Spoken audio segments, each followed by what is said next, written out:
আসসালামু আলাইকুম রহমতুল্লাহ বরকাতু। প্রিয় মোহাম্মদ ভাইয়েরা,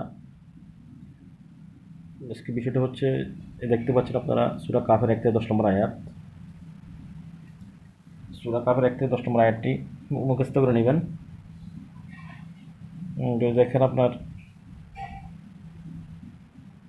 যদি দেখেন সূরা যদি দেখেন আপনি কোথায় গেলে আপনার সমস্যা হচ্ছে অথবা কোনো জিন পরে আপনি পিছনে নিচ্ছে, আপনার ভয় লাগতেছে, কারণ আপনি সূরা এই কাফের 1 থেকে 10 আয়াত তেলাওয়াত করে সারা চতুর্দিকে ফোন দিবেন। এর পাশাপাশি আরেকটা হচ্ছে সূরা বাকারা 168 নম্বর আয়াত। হ্যাঁ, সূরা বাকারার 168 নম্বর আয়াত। আরটা হচ্ছে সূরা হিজরের 39, 40, 41, 42 নম্বর আয়াত। এরপরে আছে আপনার বাকারার 168 ও 208। এটা হচ্ছে ওয়ালা তাত্তাবিউ খাতুওয়াতিশ শায়তান ইন্নাহু আদুউম মুবিন। তোমরা শয়তানের পথসমূহ অনুসরণ করিও না, নিঃসন্দেহে তোমাদের প্রকাশ্য শত্রু। আর 208 নম্বর হচ্ছে ইয়া আইয়ুহাল্লাযীনা আমানু দুখুলু ফি সিলমি কাফা ওয়ালা তাত্তাবিউ খুতুওয়াতিশ শায়তান ইন্নাহু আদুউম মুবিন।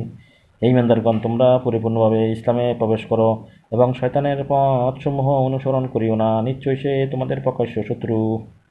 এই আমলটা করবেন, করলে আপনার শয়তান আর আপনার কোনো ধোঁকা দিতে পারবে না, আপনার কোনো ক্ষতি করতে পারবে না।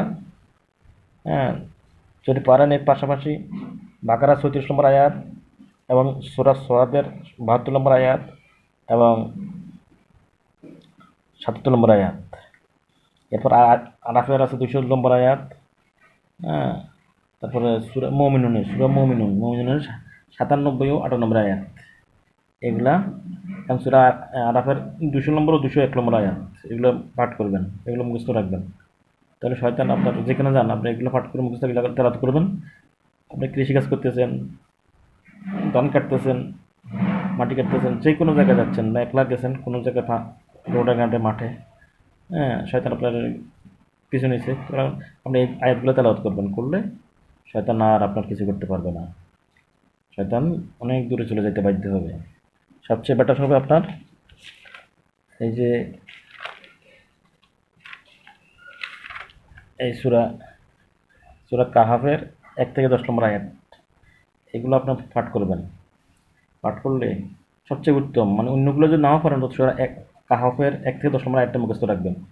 তেলাওয়াত করলে চতুর্দিকে ফু দিবেন, যেদিকে ফু দিবেন এদিকেই আপনি দেখবেন মানে হাওয়া বাতাস মুখতে বাইরে, কিন্তু আয়াত পাঠ করার পরে যখন মানে ফু দিবেন, ফুঁ সাথে মুখ থেকে আগুন বাইরে হবে। ওই আগুনে জিনগুলা জ্বলে ভস্ম হয়ে যাবে, আর পাশে থাকতে পারবে না, তারা পালা যেতে বাধ্য হবে। আপনি ডিস্টার্ব করা দূরের কথা, তারা নিজে যান বাঁচাইতেই তাদের কষ্ট হয়ে যাবে।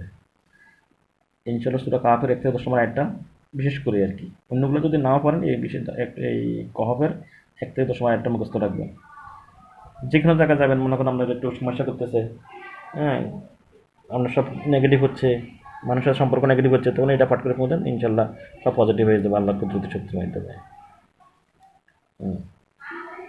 তো অর্থাৎ সমস্ত নেগেটিভ এনার্জি দূরে চলে যাবে, নেগেটিভ এনার্জি দূরে চলে যাবে, তখন আপনার সকল কাজ সহজ হয়ে যাবে, আল্লাহ পাক সহজ করে দেবে ইনশাআল্লাহ। তো এভাবে করবেন। ওমা তৌফিক ইল্লা বিল্লাহ, ওয়া মা